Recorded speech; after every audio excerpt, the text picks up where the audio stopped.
मंगलहारी द्रवहु दशरथ अजिर बिहारी द्रवहु दशरथ अजिर बिहारी।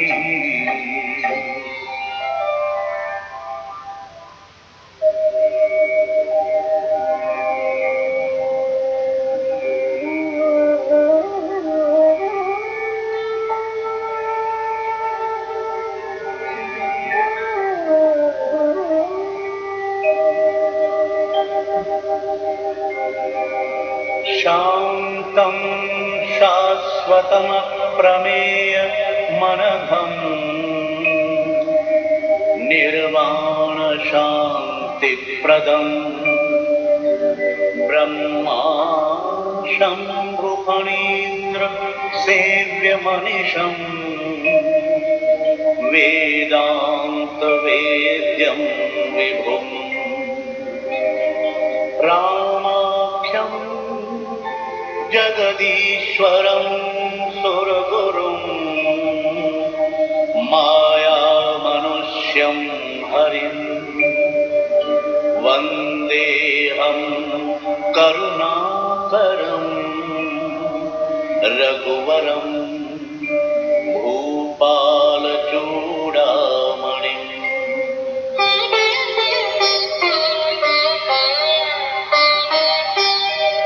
नान्यास्पृहा रघुपते हृदये स्मदीये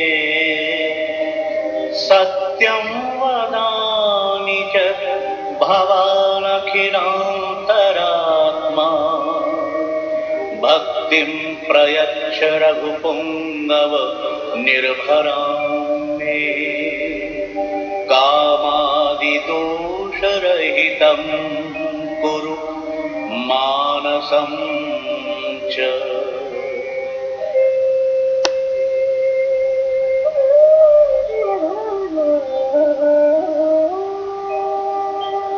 अतुलित बलधाम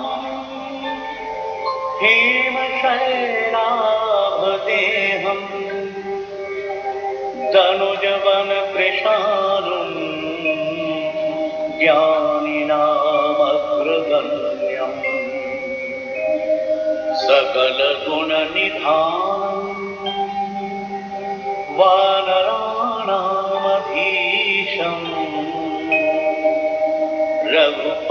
रघुपतिप्रियभक्तं वाग्जातं नमामि।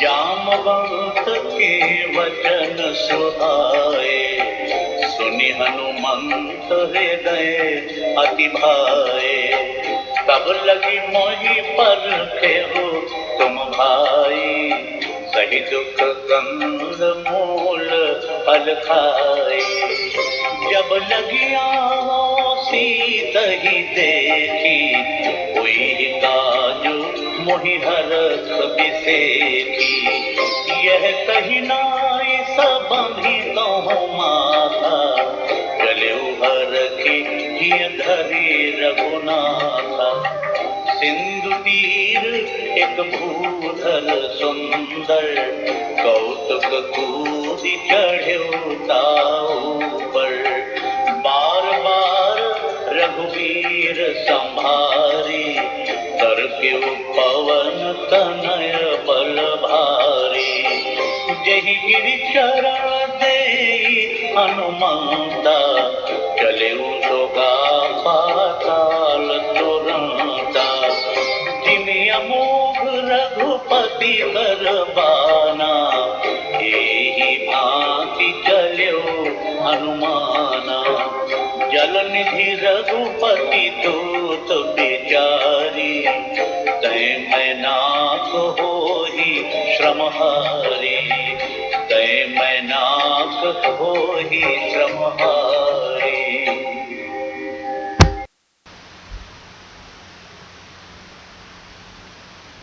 श्रीमद गोस्वामी तुलसीदास विरचित रामचरित मानस हा अलौकिक ग्रंथ आहे.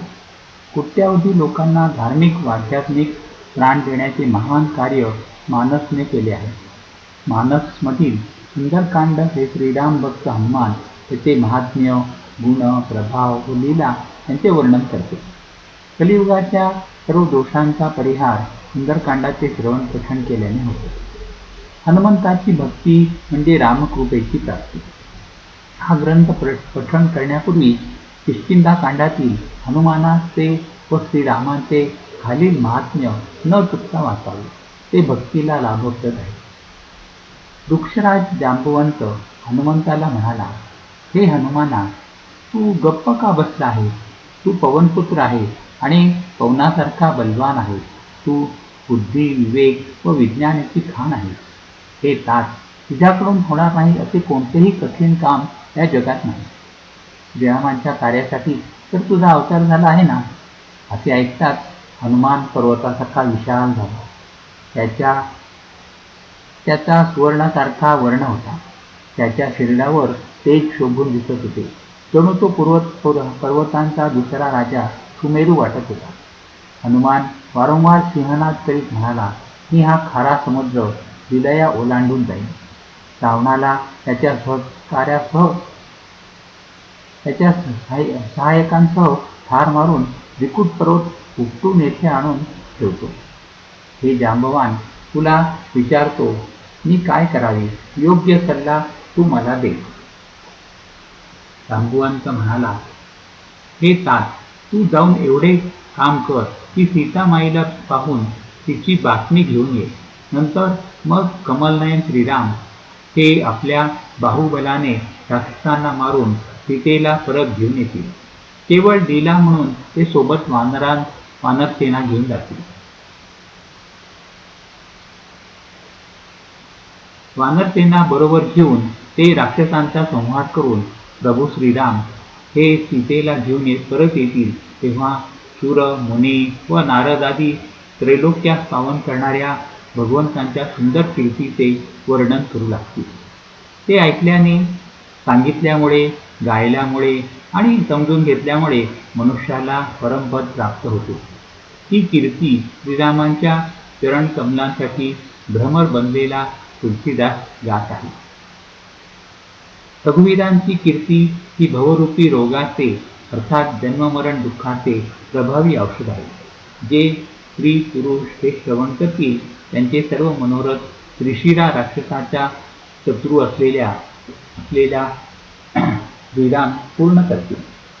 ज्याचे शरीर नीलकमलासारखे श्यामल आहे, ज्यांची शोभा कोट्यावधी कामदेवांपेक्षाही अधिक सुंदर आहे, ज्यांचे नाम पापरूपी पक्ष्यांना मारण्यासाठी व्याधासारखे आहे, अशा प्रभू श्रीरामचंद्रांच्या गुणाचे अवश्य श्रवण करावे.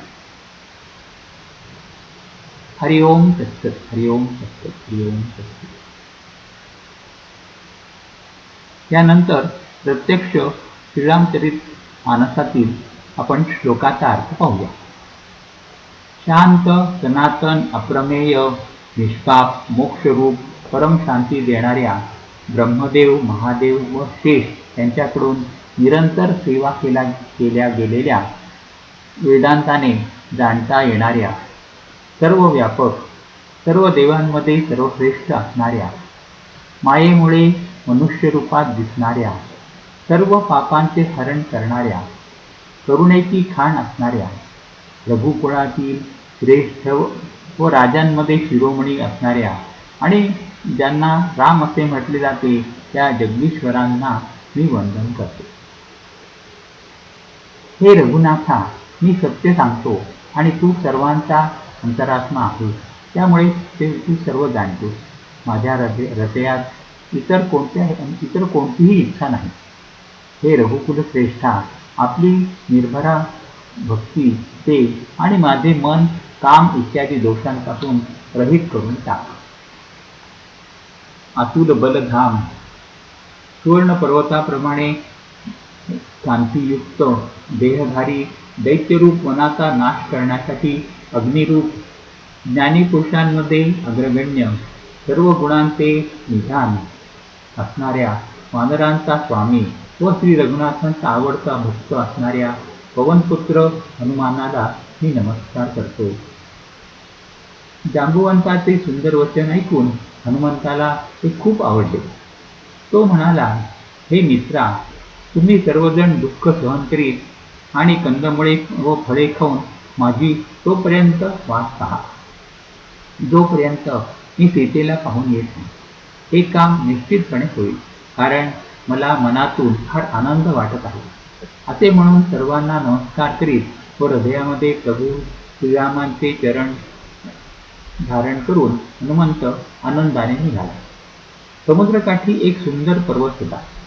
हनुमान गमतीने उडी मारून त्यावर चढला आणि वारंवार श्रीरामांचे स्मरण करीत अत्यंत बलवान असलेल्या हनुमंताने त्या पर्वतावरून मोठ्या वेगाने उड्डाण केले. ज्या पर्वतावरून हनुमंताने उडी घेतली तो पर्वत तत्काळ खचून पाताळात लोकी गेला. ज्याप्रमाणे श्रीरामांचा बाण अमोघ असतो त्याप्रमाणे हनुमान वेगाने निघाला. हनुमान हा रघुनाथाचा दूत आहे असे समजून समुद्र मैनाक पर्वताला म्हणाला, हे मैनाका, तू याचा श्रमपरिहार कर. हनुमानाने त्याला स्पर्श करून प्रणाम केला व सांगितले की प्रभू श्रीरामांचे कार्य केल्यापासून मला विश्रांती कुठली. पवनसुत हनुमान जात आहे असे देवांना दिसले. त्यांनी त्याच्या बलबुद्धीची परीक्षा घेण्यासाठी सर्पाची आई सुरसा तिला पाठवली. ती येऊन हनुमंताला म्हणाली, आज देवांनी मला तुझ्या रूपाने भोजन दिले आहे. हे ऐकून हनुमान म्हणाला, श्रीरामांचे कार्य पूर्ण करून मी परत येईल व सीतेची वार्ता प्रभूला सांगेल. मग मी तुझ्या तोंडात शिरेन, तेव्हा तू मला खा. हे माते, मी सत्य सांगत आहे. आता मला आता जाऊ दे. तेव्हा काही केल्या सुरतेने जाऊ दिले नाही तेव्हा तो म्हणाला, मग मला खाऊन का टाकत नाहीस. तिने एक योजने एवढे तोंड पसरले. हनुमंताने मग त्याच्या दुप्पट मोठे शरीर धारण केले. तिने 16 योजने एवढे मोठे तोंड पसरले तेव्हा हनुमान तत्काळ 32 योजने एवढा मोठा झाला. सुरसा आपले तोंड जसे जसे मोठे करीत होती तसे तसे हनुमंत त्याच्या दुप्पट आपले रूप दाखवित होता. जेव्हा तिने आपले तोंड 100 योजने मोठे केले तेव्हा हनुमानाने ताबडतोब अत्यंत छोटे रूप धारण केले. तो तिच्या तोंडात शिरून लगेच बाहेर आला आणि त्याने नमस्कार करून निरोप मागितला. तेव्हा ती म्हणाली, देवाने ज्याच्यासाठी मला पाठविले होते ते तुझ्या बुद्धी सामर्थ्याचे रहस्य मला समजले. तू बलबुद्धीचे निधान असल्यामुळे रामप्रभूंचे सर्व कार्य करशील असा आशीर्वाद देऊन ती निघून गेली. तेव्हा हनुमान आनंदित होऊन पुढे निघाला. समुद्रामध्ये एक राक्षसी राहत होती. आकाशात उडणाऱ्या पक्ष्यांना ती आपल्या मायावी शक्तीने पकडत असे. ते जे जीव जंतू उडत असत त्यांची सावली पाण्यात पडत असे. ती त्यांची सावली पकडत असे. त्यामुळे त्यांना उडता येत नसे आणि ते पाण्यात पडत. अशा प्रकारे ती आकाशात उडणाऱ्या प्राण्यांना खात असे. तसेच कपट तिने हनुमंताशी सुद्धा केले. तिचे कपट त्याने तत्काळ ओळखले. धीर बुद्धीचा वीर हनुमान तिला ठार मारून समुद्रात पलीकडे गेला. तेथे त्याला वनाची शोभा दिसली. तेथे मधाच्या लोभाने भ्रमर गुंजाराव करीत होते. त्या वनात नाना प्रकारचे वृक्ष फळाफुलांनी बहरले होते. त्यामुळे ते फारच शोभून दिसत होते. तेथील पशु पक्ष्यांचे थवे पाहून हनुमंताचे मन प्रसन्न होऊन गेले. त्याला समोर एक विशाल पर्वत दिसला. तो निर्भय होऊन धावत त्या पर्वतावर चढला. महादेव म्हणतात, हे पार्वती, यात वानर हनुमानाचा काही मोठेपणा नाही. हा प्रभू रामाचा प्रताप आहे. तो काळालाही खाऊन टाकतो. पर्वतावर चढून त्याने लंका पाहिली. त्याने विचार केला की फारच मोठा किल्ला आहे, काही सांगता येत नाही. तो अत्यंत उंच आहे. त्याच्या चोहीकडे समुद्र आहे.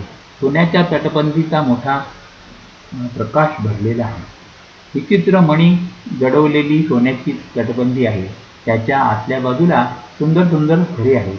तेथे चौक, बाजार, सुंदर मार्ग व गल्ली बोळ आहे.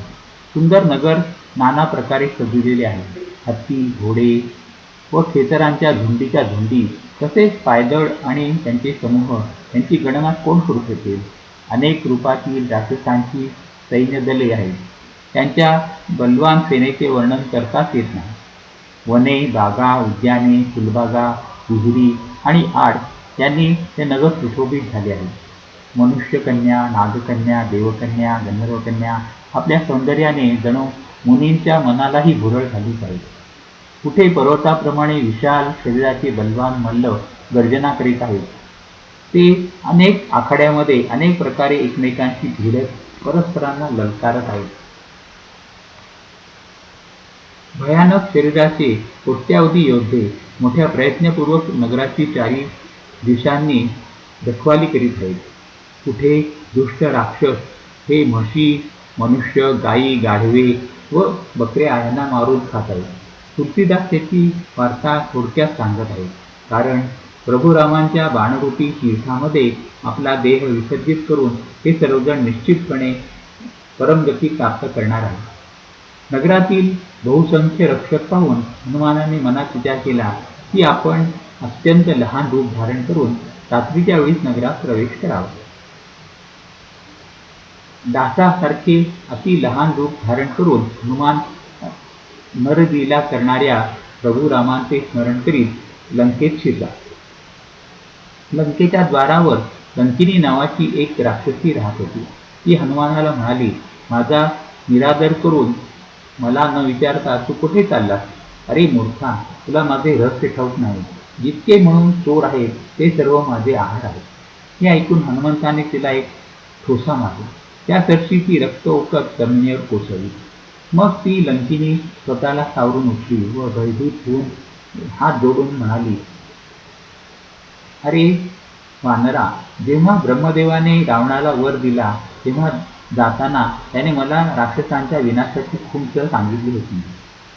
वानराने मारल्यावर तू जेव्हा व्याकुळ होऊन जाशील तेव्हा राक्षसांचा संहार झाला असे तू समज. हे तात, प्रभू रामांच्या दूताला मी डोळ्यांनी पाहिले आहे. हे माझे थोर पुण्य आहे. हे तात, स्वर्ग व मोक्ष यांचे सर्व सुख जर तराजूच्या एका पारड्यात ठेवले तरीही ते सर्व दुसऱ्या पारड्यात ठेवलेल्या सत्संगाच्या एका क्षणाच्या सुखा एवढेही होऊ शकत नाही. अयोध्येचा राजा श्रीराम त्याला तू हृदयात धारण करून लंका नगरीत प्रवेश कर व सर्व काम पूर्ण कर. कामामुळे विष अमृत बनते, शत्रू मैत्री करू लागतो, समुद्र गायीच्या खुराप्रमाणे छोटा बनून जातो व अग्नीमध्ये शीतलता येते. काकभूषुंडी म्हणतात, हे गरुडा, ज्याला श्रीराम कृपादृष्टीने एकदा पाहतात त्याला सुमेरूसारखा पर्वत एखाद्या रजकणासारखा लहान बनून जातो. मग हनुमंताने लहान रूप धारण केले व भगवंताचे स्मरण करून लंका नगरीत प्रवेश केला. त्याने घरोघरी जाऊन शोध घेतला. तेथे सर्वत्र असंख्य योद्धे होते. नंतर तो रावणाच्या महालात गेला. या महालाचे वर्णन करणे शक्य नाही. तो महाल अत्यंत विचित्र होता. तेथे रावण झोपला होता असे हनुमंताला दिसले, परंतु त्या महालात त्याला जानकी दिसली नाही.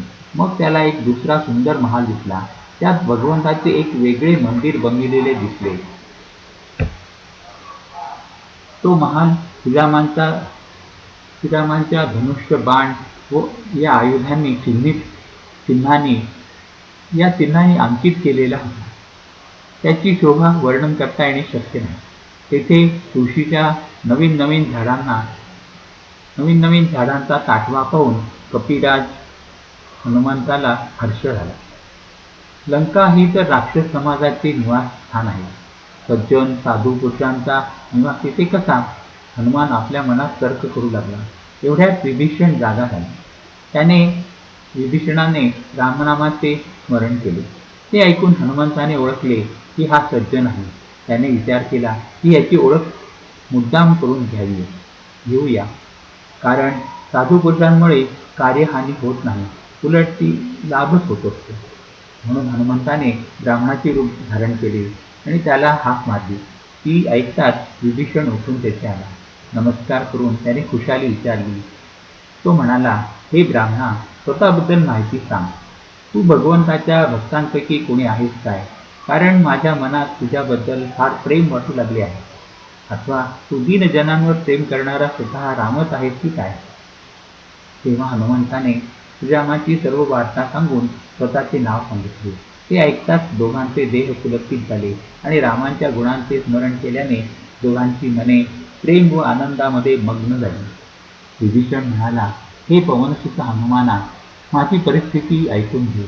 ज्याप्रमाणे दातांच्या मध्ये बिचारी जीभ घाबरून राहत असते, त्याप्रमाणे हे तात मला अनाथ समज. सूर्यवंशाचा नाथ श्रीराम माझ्यावर कृपा करतील काय?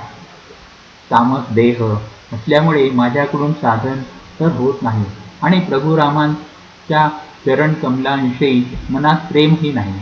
हे हनुमंता, आता मात्र मला विश्वास वाटू लागला आहे की श्रीरामांची कृपा माझ्यावर आहे, कारण हरिकृपेविना संतांची भेट होत नाही.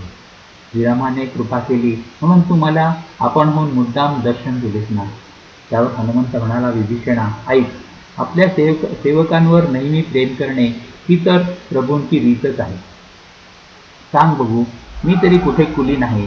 जातीने सर्व प्रकारे मी नीच चंचल असा वानर आहे. सकाळी आमचे नाव घेणाऱ्याला त्या दिवशी खायला सुद्धा मिळत नाही. हे मित्रा ऐक, मी असा अधम आहे, तरीही प्रभू रामाने माझ्यावर कृपा केली आहे ना? भगवंताच्या गुणांचे स्मरण करताच हनुमंताच्या डोळ्यात प्रेमाश्रू दाटले. हे जाणत असूनही अशा प्रभू रामाला विसरून जे लोक विषयांच्या मागे भटकत असतात ते दुःखी का बरे होणार नाही? अशा प्रकारे रामांच्या गुणांचे कथन करताना त्याला अवर्णनीय शांतीचा लाभ झाला. मग तेथे लंकेमध्ये सीता कशा प्रकारे राहत आहे हे सर्व विभीषणाने हनुमंताला सांगितले. तेव्हा हनुमंत म्हणाला, हे बंधू ऐक, मी सीतामाईंना पाहू इच्छितो. विभीषणाने हनुमंताला सर्व उपाय सांगितले. तेव्हा विभीषणाचा निरोप घेऊन तो निघाला. तो पूर्वीचे ते लहान रूप घेऊन जेथे अशोकवनात सीता राहत होती तेथे गेला. सीतेला पाहून हनुमंताने मनातल्या मनात प्रणाम केला. त्याला दिसले की बसल्या बसल्या तिचे रात्रीचे चारही प्रहर निघून जातात. तिचे शरीर अशक्त झालेले आहे. डोक्यावर जटांची एक वेणी आहे आणि ती श्रीरामांच्या गुणांचे स्मरण करीत असते. ती आपल्या पायांकडे पाहत, हातात खाली पाहत श्रीरामांच्या चरण कमलांमध्ये मनाने मग्न झालेली आहे. सीतेला असे दीनदुःखी पाहून पवनसुत हनुमानाला फार वाईट वाटते. वृक्षांच्या पानांमध्ये लपून हनुमान विचार करू लागला की आता काय करावे. त्याच वेळी बऱ्याच स्त्रियांचा समवेत रावण नटून थटून तिथे आला. त्या दुष्ट रावणाने सीतेला अनुकूल करून घेण्यासाठी अनेक प्रकारे समजावून सांगितले. साम दाम दंड भय तो भेद दाखवून पाहिले. तो सीतेला म्हणाला, हे सुमुखी, हे बुद्धिमती स्त्रिये ऐक, मंदोदरी इत्यादी सर्व राण्यांना मी तुझी दासी करून टाकीन असा माझा प्रण आहे. तू एकदा माझ्याकडे पहा तर खरं. तेव्हा आपल्या परमस्नेही अयोध्यापती रामांचे स्मरण करीत व दोघांमध्ये गवताच्या काडीचा आडोसा धरीत सीता म्हणाली, हे दशानना रावणा ऐक, काजव्याच्या प्रकाशाने कधी कमलिनी उमलते काय? ती पुढे म्हणाली, तू स्वतःसाठी मनात असाच विचार कर. अरे दुष्टा, तुला रघुवीरांच्या बाणांची कल्पना नाही. अरे पाप्या, मला एकटी असताना तू हरण करून आणले. अरे अधमा निलाद्र्या, तुला लाज कशी वाटत नाही? स्वतःला काजव्याप्रमाणे व रामाला सूर्याप्रमाणे असे सीतेने म्हटलेले ऐकून व तिचे कठोर शब्द ऐकून रावण रागाने तलवार उचलून अत्यंत चिडून म्हणाला, सीते, तू माझा अपमान केला आहे. त्या कठोर कृपणाने तुझे शिर कापून टाकतो. अजूनही माझे म्हणणे मान्य कर, नाहीतर हे सुमुखी तुला प्राण गमवावे लागतील. सीता पुढे म्हणाली, हे दशानना, श्रीरामांची भुजा नीलकमलांच्या माळेप्रमाणे सुंदर व हत्तीच्या तोंडेप्रमाणे पुष्ट व विशाल आहे. ती भुजा एक तर माझ्या गळ्यात पडेल, नाहीतर तुझी ही भयानक तलवार पडेल. हे दुष्टा ऐक, माझा हाच प्रण आहे. हे चंद्रहास तलवारी रघुनाथाचा विरह अग्नीमुळे झालेल्या माझ्या संतापाचे हरण कर. हे तलवारी, शीतल, तीव्र आणि श्रेष्ठ अशी तुझी धार आहे.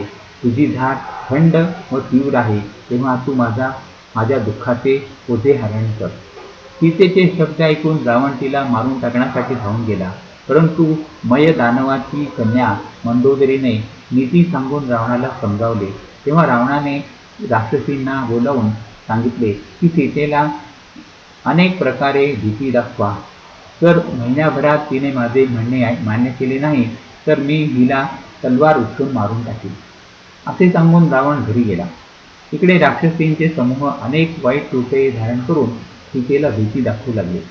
त्या राक्षसींमध्ये श्रीरामांच्या चरणांवर प्रेम असणारी व विवेक निपुण ज्ञानी अशी त्रिजटा नावाची एक राक्षसी होती. तिने सर्वांना बोलावून स्वतःला पडलेले स्वप्न सांगितले. ती म्हणाली, सीतेची सेवा करून स्वतःचे कल्याण करून घ्या. मी स्वप्नात पाहिले की एका वानराने लंका जाळून टाकली आहे. राक्षसांची सर्व सेना मारली गेली आहे व रावणाचे डोके भादरले आहे. त्याने त्याचे 20ही हात तुटलेले आहेत. तो गाढवावर नागडा बसला आहे. अशा प्रकारे तो दक्षिण दिशेला यमलोकी चालला आहे. लंका जणू विभीषणाला मिळाली आहे. नगरामध्ये रघुवीरांचा डांगोरा होत आहे आणि श्रीरामाने सीतेला बोलावणे पाठविले आहे. मी निक्षून सांगते की हे स्वप्न 4 दिवसातच खरे होईल. तिचे बोलणे ऐकून सर्व राक्षसी फार घाबरल्या व त्या सीतेच्या पायाजवळ लोळण घेऊ लागल्या. त्यानंतर त्या सर्वजणी इकडे तिकडे निघून गेल्या. मग सीता मनात विचार करू लागली की 1 महिना झाल्यावर हा नीच राक्षस मला मारून टाकणार.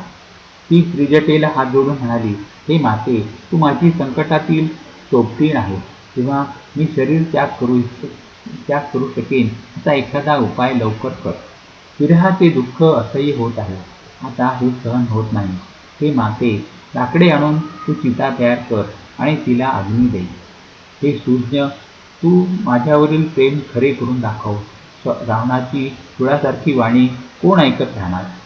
सीतेचे ते शब्द ऐकून तिचे पाय धरून त्रिजटेने प्रभू रामांचा प्रताप, बल व कीर्ती ऐकली. ती म्हणाली, हे सुकुमारी, रात्रीच्या वेळी आग मिळू शकणार नाही. असे सांगून ती आपल्या घरी निघून गेली. सीता म्हणू लागली की ब्रह्मदेवच प्रतिकूल झाला आहे. आगही मिळत नाही आणि दुःखही संपत नाही. आकाशात तारे धगधगते निखारेप्रमाणे दिसत आहे, परंतु एकही तारा पृथ्वीवर येत नाही. चंद्रमा अग्निमय झाला आहे, परंतु आता तोही मला दुर्दैवी समजून आगीचा वर्षाव करीत आहे. हे अशोक वृक्षा, माझी विनंती ऐक. आपले नाव अशोक खरे करून माझा शोक हरण कर. तुझी कोवळी कोवळी पाने अग्नीसारखी लाल आहेत. निसंकोचपणे मला अग्नी दे. माझा अंत पाहू नको. सीतेला विरहाने अत्यंत व्याकुळ झाल्याचे पाहून तो क्षण हनुमंताला कल्पासारखा वाटला. हरिओम तत्सत. हरिओम तत्सत.